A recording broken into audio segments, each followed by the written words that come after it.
رمضان رمضان رمضان يا حبيب رمضان رمضان ليتك دوما قريب. Assalamualaikum warahmatullahi taala wabarakatuh. Alhamdulillahi rabbil alamin. Wa bihi nasta'in ala umuri dunya waddin. Wassalatu wassalamu ala sayyidina Muhammad wa ala alihi wa sahbihi ajma'in. Qala rabbi israh li sadri wa yassir li amri wahlul 'uqdatam min lisani yafqahu qawli. Amma ba'd.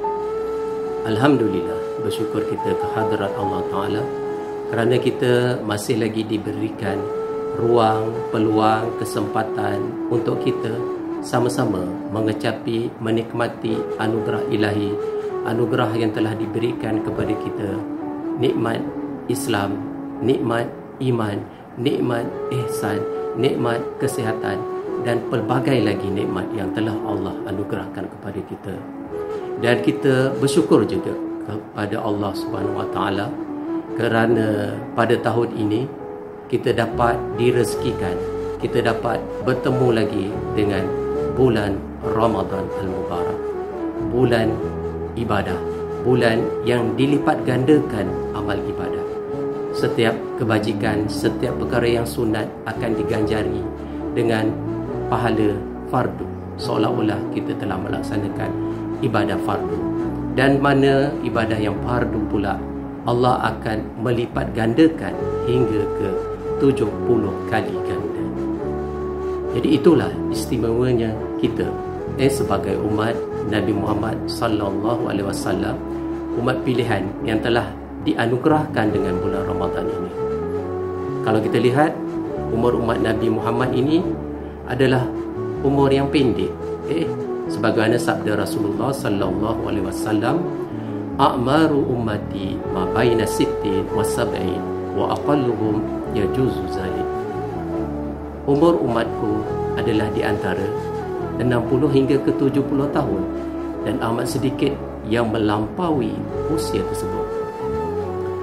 Jadi kalau kita bandingkan dengan umur umat yang terdahulu, umat Nabi yang terdahulu, umur mereka adalah panjang, beribu tahun.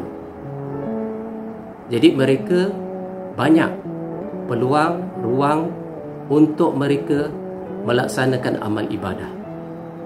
Tapi kita sebagai umat Nabi Muhammad, umurnya adalah pendek dan terhad. Tapi Allah telah berikan kepada umat Nabi Muhammad ini satu keistimewaan. Dengan melaksanakan amal yang sedikit, tetapi ganjaran pahalanya adalah berlipat kali ganda. Apa yang penting adalah kita istiqamah dengan apa yang telah kita buat, kita laksanakan. Jadi rebutlah peluang di bulan Ramadan ini, di mana kita sekarang ini adalah dalam fasa yang terakhir, fasa yang ketiga. Sebagaimana Nabi bersabda, awaluhu rahmah wa awsatuhu maghfirah wa akhiruhu itqad minan nar. Iaitu pada awalnya bulan Ramadan itu adalah rahmah, dan pertengahannya adalah keampunan, dan akhirnya adalah pembebasan daripada api neraka. Apa yang dimaksudkan dengan pembebasan api neraka? Iaitu insya-Allah kita akan menjadi ahli syurga. Dan inilah matlamat pengakhiran hidup kita, iaitu kita nak mendapatkan ganjaran syurga. Dan kita juga amat perlu untuk meraihkan, untuk kita melayani tetamu kita, tetamu Ramadan ini dengan layanan yang first class, yang terbaik. Kerana kita telah mohon, kita telah berdoa 3 bulan awal lagi. Kalau kita di masjid-masjid, di surau-surau, dalam bulan Rajab kita dah mula berdoa, Allahumma barik lana fi Rajab wa Sya'ban wa ballighna Ramadan. Jadi alhamdulillah, Allah telah makbulkan kita dengan kita dapat bertemu dengan bulan Ramadan ini. Rebutlah peluang tersebut, raikanlah bulan Ramadan ini, layanlah ia dengan sebaik-baiknya. Setiap masa, setiap saat, setiap detik, setiap hari, dan sepanjang bulan Ramadan itu kita penuhi dengan perkara-perkara yang berfaedah dengan baik. Banyakkan bersedekah, banyakkan berzikir, banyakkan bertahajud, banyakkan apa saja yang baik, insya-Allah Allah akan mengganjari pahalanya. Kalau kita lihat apa ibrahnya, susunan daripada bulan Rajab, bulan Sya'ban, ke bulan Ramadan. Kalau dalam bulan Rajab berlakunya peristiwa Isra' dan Mi'raj. Berlakunya peristiwa Isra' dan Mi'raj, di mana di situ diperlihatkan, dipertontonkan kepada junjungan besar kita Nabi Muhammad sallallahu alaihi wasallam tentang gambaran syurga, gambaran neraka. Siapakah mereka yang masuk dalam neraka? Siapakah mereka yang masuk dalam syurga? Bagaimanakah mereka diazab dan bagaimanakah mereka mendapat nikmatnya? Itu adalah satu mukjizat yang agung, yang besar, yang telah dianugerahkan oleh Allah kepada Nabi kita, Isra' dan Mi'raj, yang berlaku pada bulan Rajab. Dan pada bulan Sya'ban pula, Nabi banyak berpuasa, melaksanakan puasa pada bulan Sya'ban itu banyak dibandingkan dengan bulan-bulan yang lain selain pada bulan Ramadan. Ini sebagai untuk melatih kita, untuk kita mengikuti sunnah Nabi sebagai persiapan kita untuk menghadapi bulan Ramadan, untuk kita berpuasa penuh 30 hari di bulan Ramadan. Dan di pada bulan Sya'ban ini jugalah berlakunya perintah pertukaran arah kiblat daripada Masjidil Aqsa ke Masjidil Haram. Dan ini adalah sebagai satu arah kesempurnaan solat yang sah untuk kita menghadap kiblat, menghadap ke Masjidil Haram, untuk membezakan antara orang-orang Yahudi dengan juga kiblat kita, orang Islam. Dan juga pada bulan Ramadan ini Allah melipat gandakan setiap amal ibadah kita ini dengan ganjaran pahala yang berlipat kali ganda. Buat sedikit tapi dapatnya banyak.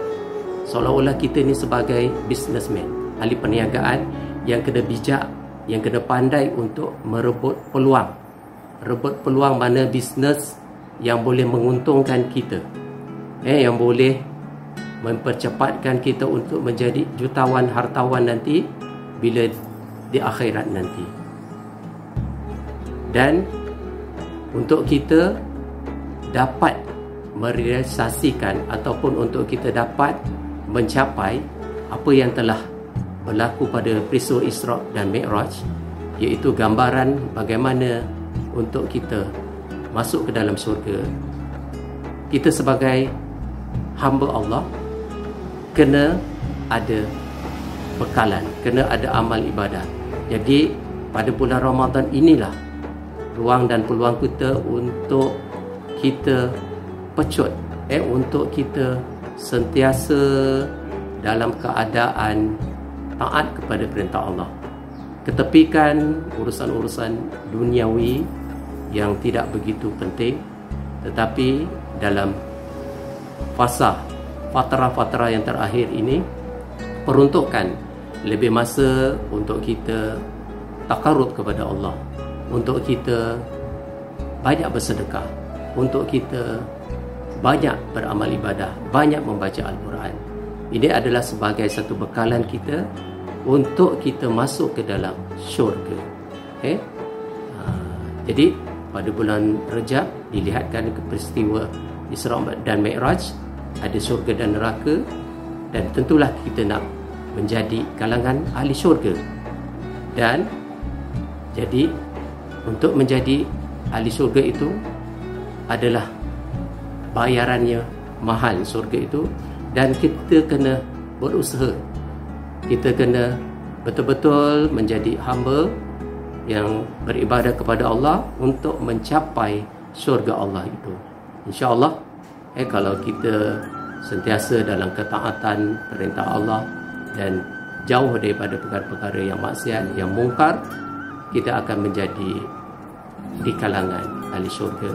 Dan apa yang penting ialah kita bukan untuk menjadi hamba Ramadan, tapi kita adalah untuk menjadi hamba yang sebenar-benarnya beribadah kepada Allah. Kun rabbaniyan wala takun ramadaniyan. Moga-moga kita menjadi hamba yang bertakwa kepada Allah.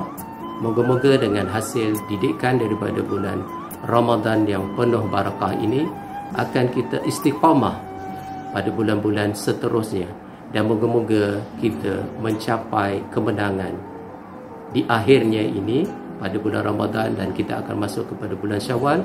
Kita akan menjadi orang yang ahli fitrah, insya-Allah, diampunkan segala dosa kita dan dibebaskan kita daripada api neraka, dan kita insya-Allah akan menjadi di kalangan ahli-ahli syurga semua. Insya-Allah apa yang baik itu adalah daripada Allah, mana yang buruk, mana yang kurang itu adalah daripada kekurangan diri saya.